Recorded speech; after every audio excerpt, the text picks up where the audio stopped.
Ahoy, matey! Adventure awaits you in the islands of the Caribbean as you seek to become the most notorious pirate in Shiver Me Timbers.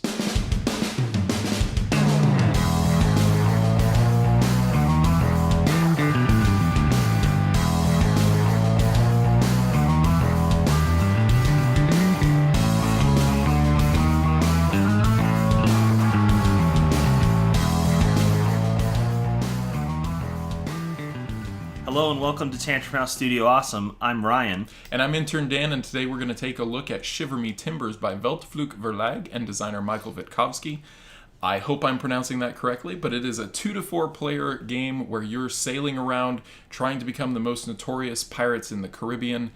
You get to do this by buying and selling goods, fighting merchants, each other, sea monsters. You might even find a long-lost relative along the way.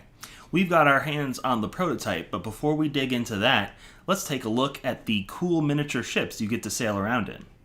Each ship has 3 stats you keep track of. Strength, which is how many cannons you have, speed, which is based on the skulls on the sails of your ship, and storage, which is based on how many slots you have available. You start the game with a level 3 ship. As you play, you'll have the ability to upgrade any of the components of your ship. To do this, you actually start adding pieces to your ship. If you want more strength, you stick another cannon on the ship. Want more speed? Change out the sails. And for more storage, you pull open the ship and slide on another storage slot. While you begin at level 3, you just might end the game with a level 7 ship sailing around the board. Let's take a look at the rest of the game. Once you've set up the various game components, you can begin the game by building the map.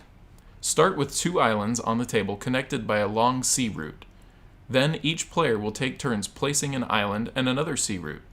Once the map is built, each player places their ships where they previously chose, and the game begins. Each round, reveal a wind marker. This will impact how far you can move your ship during the round. You then take 3 actions. They can be the same action and can be taken in any order. You can move your ship and upgrade various components of your ship as we showed you earlier. You can also purchase rum, cocoa, and sugar from some islands and take them to other islands to sell for profit. You can go to the bay and hire crew members or Isla Oscura to learn rituals. These cards give special abilities when you choose to play them. Port Royal allows you to accept missions from the governor, giving you valuable rewards. You can scout for hints to hidden treasure by looking at 3 treasure cards and choosing 1 to hunt for.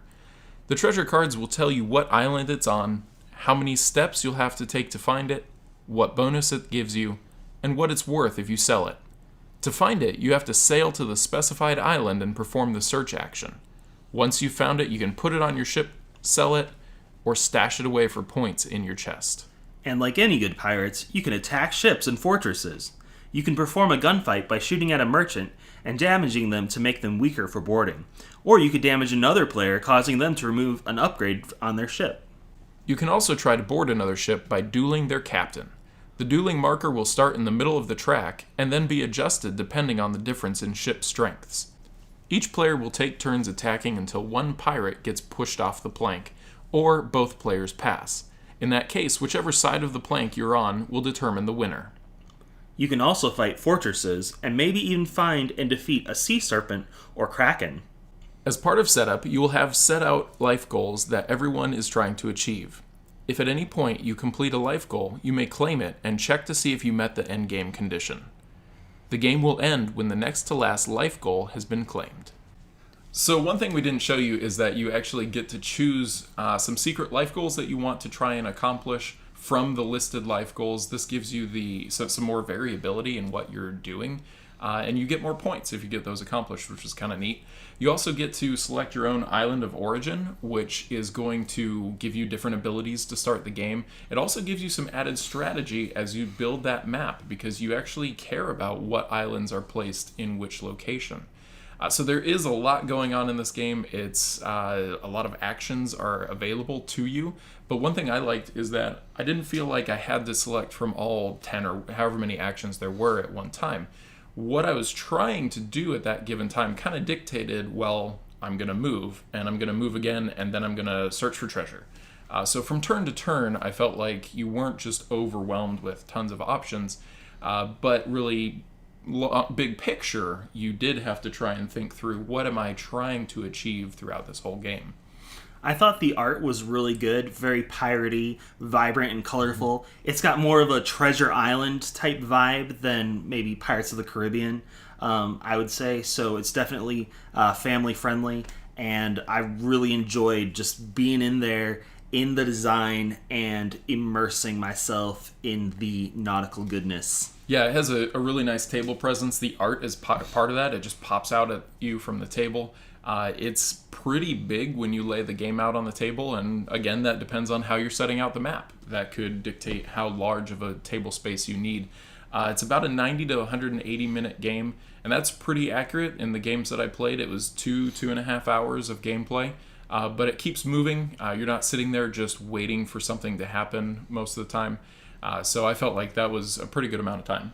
Yeah, and it's very replayable because that map is randomly generated at the start. Well, randomly in that however the players decide to set it up amongst themselves. It's got sort of a Star Trek Ascension thing going on with the islands being the hubs and then the spokes off those hubs connecting to other islands. So I really liked that. Yeah. I also liked that it was kind of an open sandbox. I don't know if that's the right term, but you really got to just choose what you wanted to pursue to get points. So you could be attacking the fortresses and the merchants and other players, or you could focus on missions or the treasures. Mm-hmm. I personally kind of avoided the attack because I wanted to see how much I could do with searching for treasure and getting my lost family members and seeing how those things went together and just getting everything to work together and just sort of coincide so that I was completing multiple objectives for different things at the same time. And I really like that. I think it makes it very replayable. Yeah, and I think while he was doing that, I was attacking merchants all the time, and that was one of the goals as well. How many ships do you defeat? So I was able to do that. And I think that's really nice for somebody who maybe isn't as of a combative type of person. They enjoy interacting with players, but they don't want to fight all the time. So that was neat to be able to do that. You could win the game legitimately just by buying and selling goods, hunting for treasure, and completing missions for the governor. That's a very viable way of doing things. But it is still a pirate game, so the combat is definitely there, and you shouldn't completely ignore it. And the game does a good job of not just boiling it down to a dice roll. You've got that back and forth of playing the right card at the right time strategically and going back and forth on that dueling track. And I just really think that was a great mechanic that they added to the game. So if you're into pirates, if you like this kind of game, definitely check it out on Kickstarter. And as always, be sure to follow us and subscribe to Tantrum House. And this last sentence just went... Yeah. For at least some combat. Ready? Are you done with your eyebrows? No. Okay. 3, 2, 1...